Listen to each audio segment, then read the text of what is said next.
자, 요게 중요해요. 그러면 여기서 또 이제 발전시켜 볼게요. 가등기에 대해서 질문 많이 들어오는데, 그 수업 시간에 열심히 공부하시는 분들은 지금 나 다 하는 얘기인데, 근데 이제부터는 좀 달라져요. 여기가 그 수업 시간에 안 달았던 거 합니다. 자, 이 가등기에 관련해 가지고 질문이 꽤 많이 들어와요. 질문이 어떤 질문들이 많이 들어오냐면, 그 중에 여러분들 들어보시면 어라 그러게 하는 것들이 몇 건이 있을 것 같아요.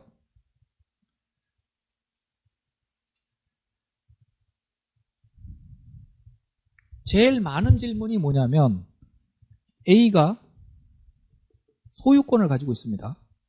그런 상태에서 B가 가등기를 쳤고요. 그리고 나서 한 1년쯤 후에, 뭐 1년이라는 기간이 중요한 건 아닙니다만, B가 소유권을 취득을 하는데요.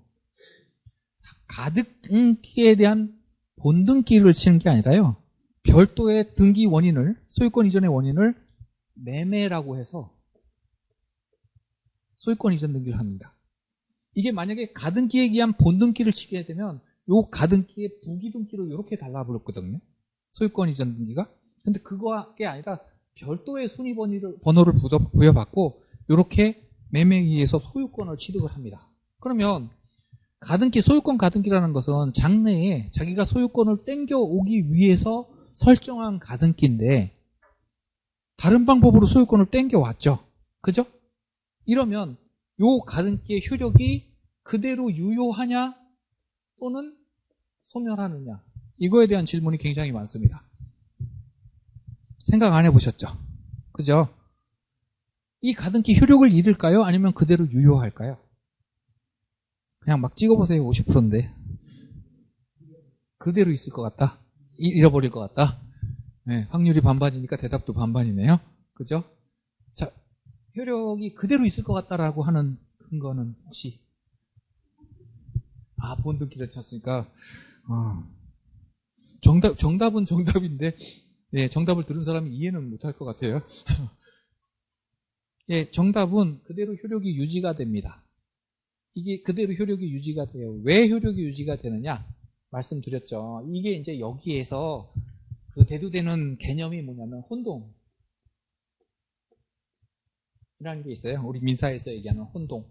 이 혼동이라는 건 뭐냐면, 채무와 채권이 같은 사람한테 귀속이 돼버리면 청구권자도 나고 그 의무를 이행해야 되는 사람도 나예요. 그죠? 채권과 채무가 동일인에 귀속되면 혼동으로 그 채권은 소멸한다라는 규정이 있어요. 우리 민법에. 그래서 그거 아닙니까? 가등기로 소유권을 나한테 넘겨줘라고 땡길 수 있는 권리도 나한테 갖고 있고, 소유권을 넘겨줘야 되는 의무도 나한테 있는 거 아닙니까? 아닙니다. 소유권을 넘겨줘야 되는 의무 누구한테 있다고 그랬죠? 현재의 소유자 아니면 가등기 계약을 한 사람. 예, 이 사람한테 있잖아요. 그래서 가등기 채권자 B는 가등기 청구를 현재의 소유자인 자기한테 할 수 있는 게 아닙니다. 그러면 혼동으로 소멸하는 게 맞아요. 그런데 가등기 채권자는 A한테 가등기권을 행사할 수 있기 때문에 채무와 채권이 한 사람한테 귀속된 게 아니기 때문에 그대로 유효합니다. 이게 무슨 의미가 있어요? 어쨌든 소유권은 난 땡겨왔는데 이후에 C로 소유권이 넘어갔다고 가정을 해볼게요. 지가 또 팔아먹은 거죠. 팔아먹고 받을 돈 다 받고 A한테 가서 본등기 쳐. 그래서 본등기 치면 다시 소유권 땡겨옵니다. 이런 문제가 발생할 수 있어요. 요게 등기의 의무자가 누구냐라는 거에 대해서 굉장히 중요한 의미를 갖는 그 부분이에요. 이게 현재의 소유자가 등기 의무자다라고 한다면 당연히 혼돈으로 소멸합니다. 그러면 다시 제가 그리진 않겠습니다만, 그 환매권자가 환매를 실행하지 않고요, 소유권을 취득해버렸습니다. 그냥 매매로. 그러면 환매권은 소멸할까요? 그대로 살아남을까요? 그건 소멸하죠. 왜냐하면 채무도 내가 갖고 왔잖아요. 환매권 채무도 나한테 넘어왔잖아요. 채권자도 나고 채무자도 납니다. 그래서 채권과 채무가 동일인한테 귀속되는 순간 권리는 혼동으로 소멸해요. 이 질문 굉장히 많이 들어옵니다. 그리고 실무적으로도 경매 나왔는데 선순위 가등기권자가 있어요. 선순위 가등기권자가 있는데 이 가등기권자가 소유권을 취득을 했습니다. 근데 가등기에 의한 본등기가 아니라 매매로 별도의 순위번호를 부여받아서 이걸 취득했어요. 그리고 나서 이게 어떤 다른 권리, 금전채권에 의해서 경매가 될 때 질문 굉장히 많이 들어와요. 그렇다는 얘기는 이런 형태가 굉장히 많다라는 겁니다. 그러니까 제가 보기에는 이 B라는 사람이 이 가등기를 정확하게 법리를 이해를 못한 사람일 것 같아요. 굳이 이거를 매매를 할 필요가 있었을까요? 그냥 본등기 치면 되는 건데. 그죠? 그러니까 그냥 가등기 쳐서 나는 좀 내 권리를 확보해야지 해서 가등기 쳐놓고요. 가등기가 설정되어 있으니까 다른 권리자들은 어떤 권리도 설정을 안 했을 거고요. 그래서 이제 때가 돼서 이제는 소유권 넘겨야지 했을 때 본등기로 등기 신청을 해야 되는데 그러진 않고 그냥 매매에 의한 소유권 등기로 신청을 한 거죠. 그러니까 등기소에서는 이렇게 나오는 거고요. 이 상태에서 경매가 됐다. 질문이 가등기권자가 이미 소유권을 취득했어요. 그러면 혼동으로 소멸하는 거 아닙니까? 질문 많이 들어옵니다만 그렇지 않습니다. 이건 낙찰 받았다가는 문제될 수 있어요. 자, 네.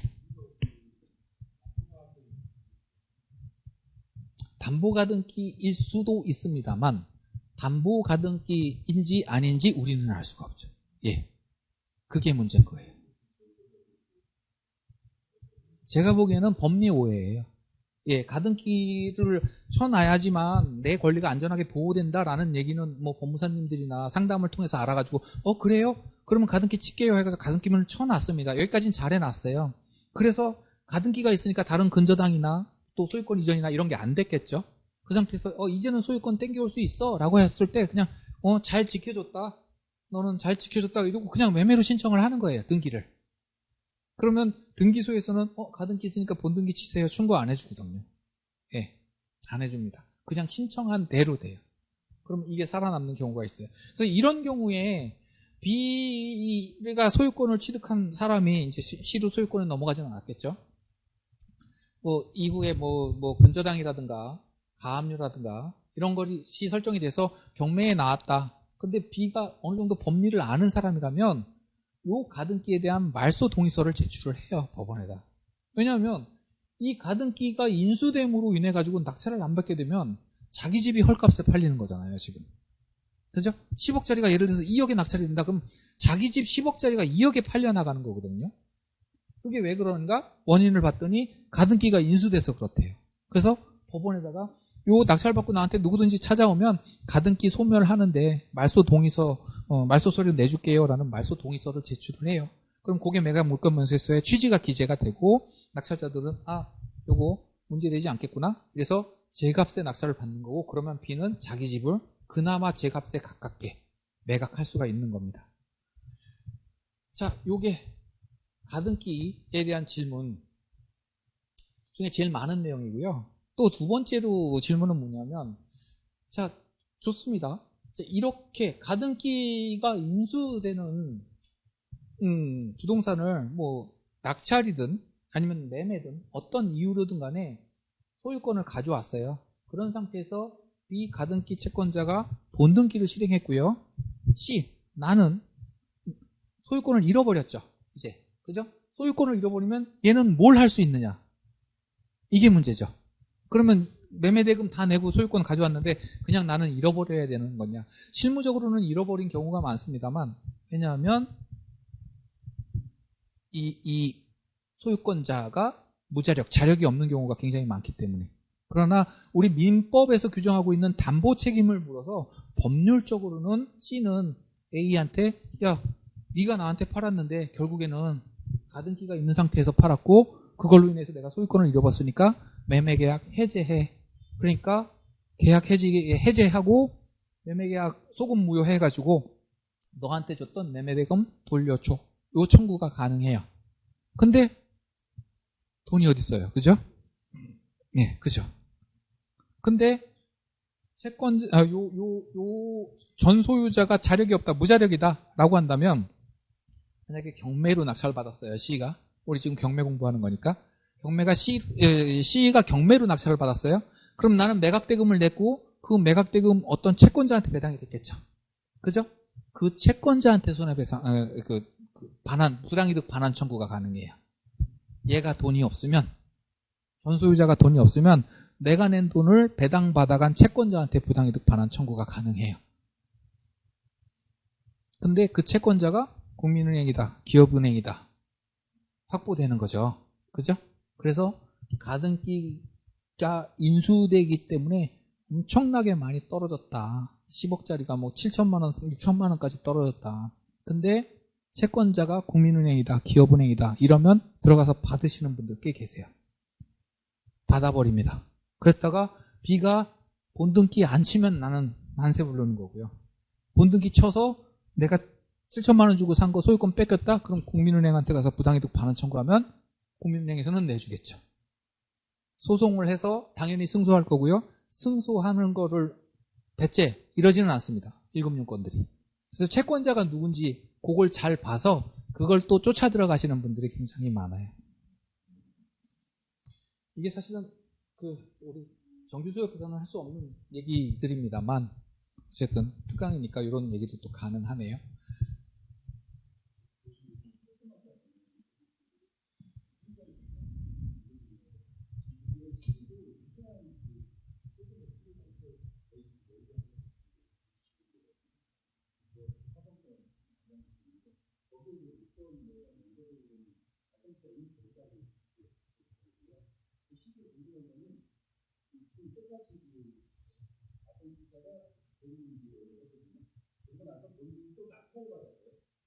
자기 거를 자기가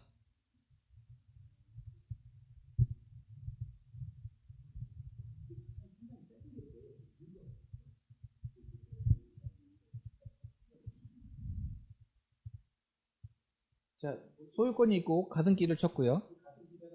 가등기자가 본등기를 친 게 아니라 매매를 했고요. 그리고 이게 경매 나왔다라고 한다면 뭔가 금전 채권이 있겠죠. 금전 채권 없이는 경매가 진행이 안 되니까. 그죠? 그래서 예를 들어서 C 저당권이 있었다. 이렇게 볼게요. C대가 저당권을 설정했다. 근데 저당권 채권이 피담보 채권이 만족되지 않으니까 저당권을 실행을 해서 경매가 개시된 이런 케이스겠죠. 그죠? 그러면 현재의 소유권자 B가 입찰의 자격이 있느냐? 있을 수도 있고 없을 수도 있습니다. 어떤 경우에 있느냐면 B 소유권자가 자기가 돈 꾸면서 자기 부동산을 담보로 제공을 했다라고 한다면 낙찰 못 받아요. 근데 그때 입찰의 자격이 없는 원인은 소유자이기 때문이 아니라 채무자이기 때문입니다. 채무자인 동시에 소유자죠. 우리가 아파트 사면서 은행에다가 내 아파트를 담보로 주고 돈을 누가 꺼요? 내가 꾸잖아요. 그죠? 그러면 이 담보 물건의 소유자인 동시에 채무자잖아요. 두 가지 격을 다 갖고 있는 겁니다. 그런 경우에 저는 입찰의 자격이 없어요. 근데 그 입찰의 자격이 없는 이유가 소유자이기 때문이 아니라 채무자이기 때문입니다. 근데 저당권이 설정했는데 B가 자기가 채무자가 아니에요. 자기 동생 스몰 B가 돈을 빌리는데 담보 제공을 한 거예요. 이 집을. 그러면 이 경매 사건에서 B는 경매 목적 부동산의 소유자이긴 하지만 채무자는 아니죠. 이런 경우에는 낙찰 받을 수 있습니다. 본인이. 예. 그래서 소유자는 낙찰을 받을 수 있느냐 없느냐 이렇게 단도직입적으로 물으면 받을 수 있다가 정답이에요. 근데 대부분은 소유자 겸 채무자인 경우가 많다 보니까 사람들이 소유자는 낙찰 못 받아 이렇게 생각하시는 분들이 많습니다만 채무자이기 때문에 못 받는 거예요. 자, 이런 상태에서 질문의 취지는 뭐죠? 그래요. 자, 민사라는 게 워낙에 건이 많기 때문에 케바케기는 합니다만 지금 이렇게 그림으로 그려드린 여기서 다른 특별한 사정이 없다라고 한다면 가등기는 인수 조건으로 매각되는 것이 맞습니다. 뭐 매매에 의해서 넘어간 거기 때문에. 됐죠?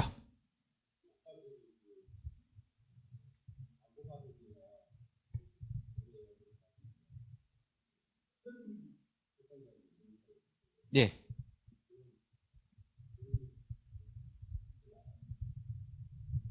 소유권 가등기로 봅니다. 왜냐하면 소유권 가등기가 본질이고 말씀드린 것처럼 담보 가등기가 편법이잖아요. 그래서 원래대로 그냥 원칙대로 그럼 너는 소유권 가등기 이렇게 갑니다. 저는 또 그거보다 한 단계 더 진화된 질문이 나올 줄 알고 귀를 쫑긋 세우고 있었는데요. 질문 많이 들어오는 게 뭐냐면 소유권 가등기인데 담보 가등기로 신고하면은 그거 인정되나요?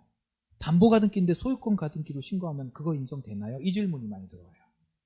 그럴 수 있겠죠. 그죠? 그래서 여기서 제가 말씀드리는 거는 역시 민사는 입증의 문제다. 이겁니다. 일단은 법은 신고한 대로 인정을 해요. 담보가등기로 설정을 했다라고 하더라도 나는 소유권 가등기입니다라고 한다면 인수조건으로 가는 거예요. 그런데 나중에 담보가등기인데 배당 요구를 안 했잖아요. 지금 이 사람이. 근데 너 담보가등기였어 이거. 근데 배당 요구를 안 했어 라고 하면 담보가등기, 그러니까 담보권, 금전채권을 담보하기 위해서 설정한 가등기는 청산 절차를 거쳐서 소유권을 땡겨올 수도 있고요. 경매 절차에서 배당 요구를 해서 배당을 받을 수도 있습니다. 또 경매 신청을 본인이 할 수도 있어요. 이 두 가지 권능을 다 줬습니다만 어쨌든 경매가 개시된 이후에 배당 요구를 안 했다? 라고 한다면 배당도 못 받고요. 그 이후에 본등기도 못 칩니다. 그래서 담보가등기를 설정했다? 라고 한다면 자기가 직접 그 경매 신청을 하거나 타인이 신청한 경매 사건에서 배당 요구를 해서 돈을 받아내야지 누가 신청을 했던 그 목적 부동산이 경매되는데 나는 소유권 가등기입니다. 아니면 입 꼭 다물고 있어서 배당이 안 됐다? 그러면 배당도 못 받고 그 다음에 본등기도 못 칩니다. 요거는. 그것만 있고요. 어쨌든 기본적으로 나는 소유권 가등기입니다 라고 신청을 했는데 진짜 맞아? 자료 갖고 와. 이거 요청 안 해요.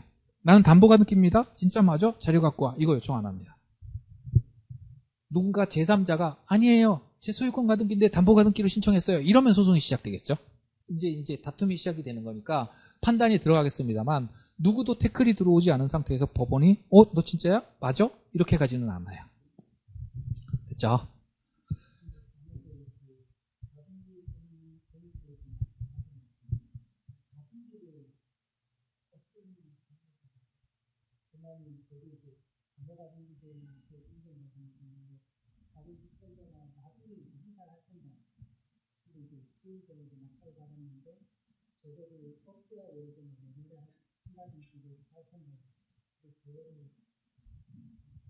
반대로 여쭤볼게요.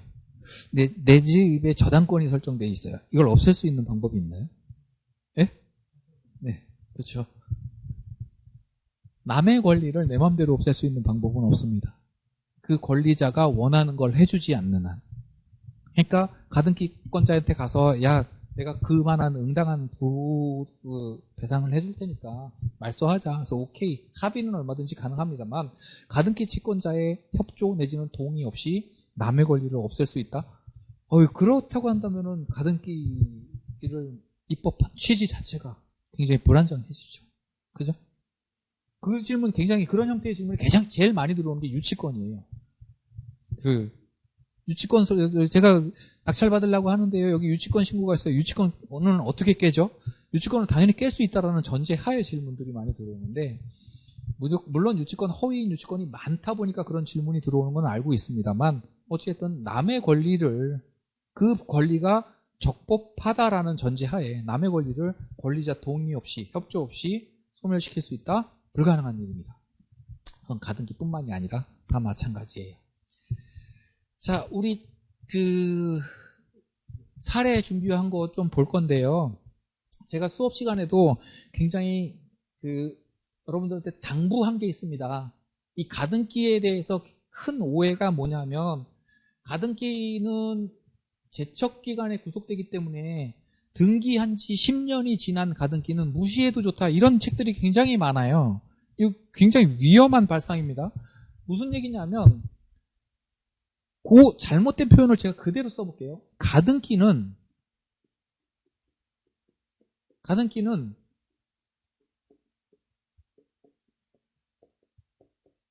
제척기간 10년에 구속된다. 이렇게 표현을 해요. 이게 틀린 얘기입니다. 일단 제척기간에 대한 개념부터 말씀드리면 10년이 지나면 이게 사실이라면 가등기 설정하고 10년이 지나면 가등기가 효력을 잃는다는 거예요. 이게 제척기간 10년이라는 개념입니다. 근데 10년이 지나면 효력을 잃는다. 소멸한다. 민사에서 얘기하는 소멸시효의 개념이 있거든요. 이 민사채권의 소멸시효는 10년입니다. 뭐 공사대금 채권이나 뭐 이런 다른 상사채권이나 이런 거는 또 소멸시효가 다릅니다만 일반적으로 우리 민사채권에서 얘기하는 소멸시효는 10년이에요. 이것도 권리가 생기고 나서 10년이 지나면 지워진다는 얘기예요. 내가 쟤한테 돈을 꺼주고 받아야 되는데 10년 동안 못 받았다? 10년 동안 못 받았다? 그러면 이제는 더 이상 청구 못해. 법적으로 소멸한다는 얘기예요.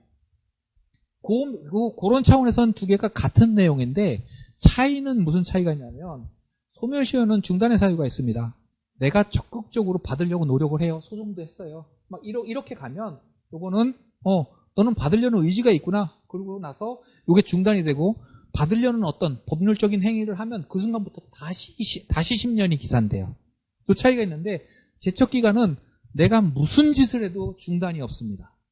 10년이 지나면 게임이 끝나는 게 그게 이제 제척기간의 개념이에요. 그런데 많은 매체들이 가등기는 제척기간 10년에 구속되기 때문에 이렇게 가등기가 인수되는 경매 사건이라고 하더라도 가등기를 등기한 지 10년이 지났다고 한다면 딱잘 받아도 된다. 이미 효력을 잃은 거다. 이런 설명들이 많습니다만 이거 신뢰하지 마십시오. 가등기의 제척기간이 10년이 아니고요.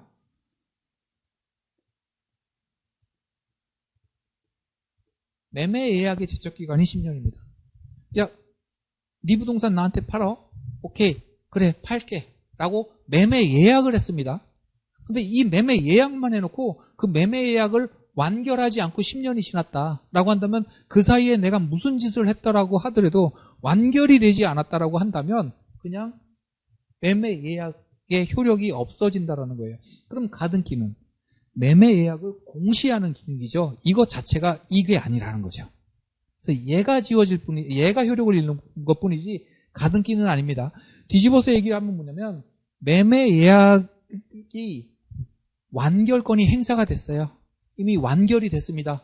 그러면 소유권 넘겨줘야죠. 팔기로 했어요. 5년 안에. 그래서 오케이, 5년 있다가 돈을 줬어요. 그 매매 예약은 완결된 거잖아요. 근데 소유권을 안 넘겨주네요. 그러면 이때는 매매 예약, 내가 행사할 수 있는 권리는 매매 예약의 완결권이 아니라 소유권 이전 등기 청구권이에요. 근데 소유권 이전 등기 청구권은 제척기간 10년에 걸리는 게 아니라 민사채권으로서 소멸시효 10년에 구속됩니다. 근데 아까 뭐라고 말씀드렸어요? 소멸시효 10년은 적극적인 권리 행사가 있게 되면 중단된다 말씀드렸잖아요. 그 아주 굉장한 사례를 하나 보여드리도록 하겠습니다.